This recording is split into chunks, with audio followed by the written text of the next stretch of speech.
수메르인들은 도시국가마다 각각 다른 신을 섬겼으며 각 도시의 신을 모시는 지구라트를 건설했습니다. 당연히 그 도시의 중심은 거대한 신전과 궁전이었습니다. 여기에 성직자와 관리, 공방에서 일하는 장인, 농부와 양치기 등 수천 명이 소속되어 있었습니다. 신전은 도시의 창고 역할을 했습니다. 신전에 저장된 곡식은 이를 필요로 하는 사람에게 빌려주고 추수 후 이자를 붙여 받았습니다. 신전의 관료들은 임차료와 수수료, 대출 등의 부채를 60진법의 회계 시스템을 이용해 계산하고 문자로 기록했습니다. 시장의 상인들은 대부분이 거래를 신용으로 했습니다. 양조장에서 술을 사는 사람들은 평소에 외상으로 했다가 나중에 추수기가 되면 그 빚을 볼이나 다른 것으로 상환했습니다. 신전의 행정관은 상인에게 재화를 빌려주었고 상인들은 빌린 재화를 다른 지역에 내다 팔곤 했습니다. 이때 신전은 자신들의 몫을 따로 챙기는 방법을 고안하게 되었습니다. 이자의 탄생입니다. 융자가 자리를 잡자 그 관행이 급속도로 전파되었습니다.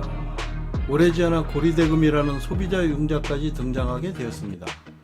그리고 흉작으로 융자금 회수가 안 될 때는 농지 가축을 비롯하여 농민의 소유물을 빼앗는 관행이 보편화되었습니다.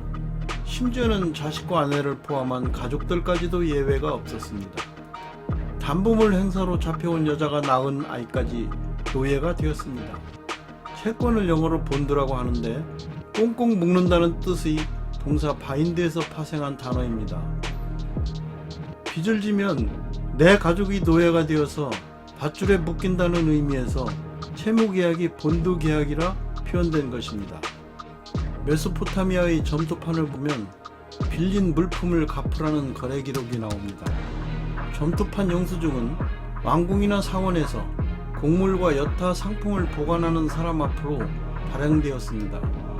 빌려준 쪽에서 돌려받을 양과 지급기를 작성하고 차용자의 인장을 찍은 다음 봉인한 상태로 간직했습니다.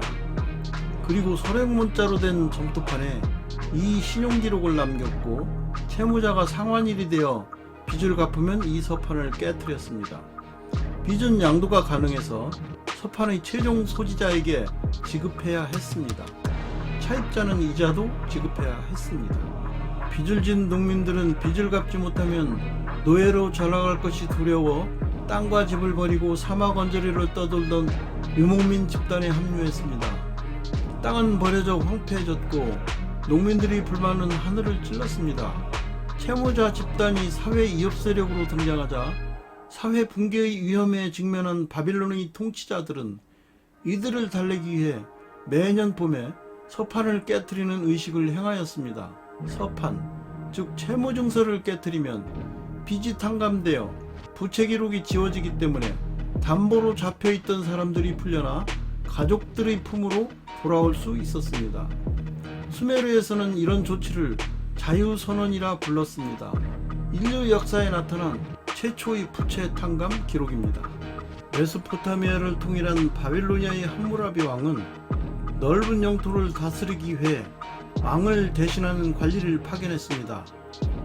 나아가 제국 간의 다양한 문제에 대해 누가 재판하더라도 공평한 형벌이 내려지게 하기 위해 법을 만들어 선포했습니다.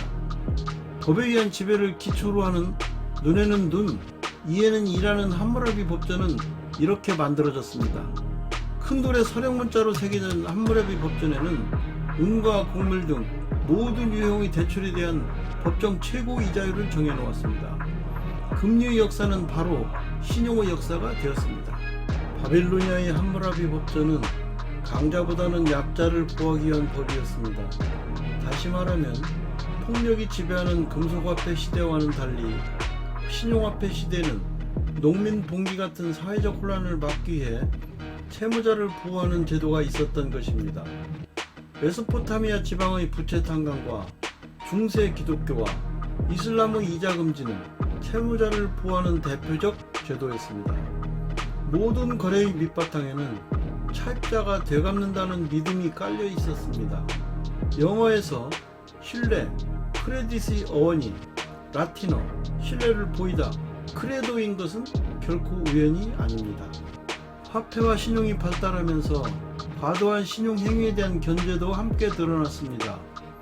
고대 법전들 대다수가 신용의 남용을 금지하거나 신용 행위 자체를 아예 금지하는 내용을 담고 있습니다.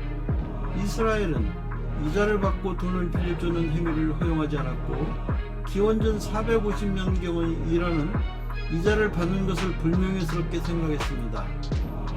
바빌로니아와 로마에서는 신용은 허용했으나 금리는 제한했습니다. 그리스인들은 금리 제한이 없는 신용은 독려했으나 인신담보 등은 금지했습니다.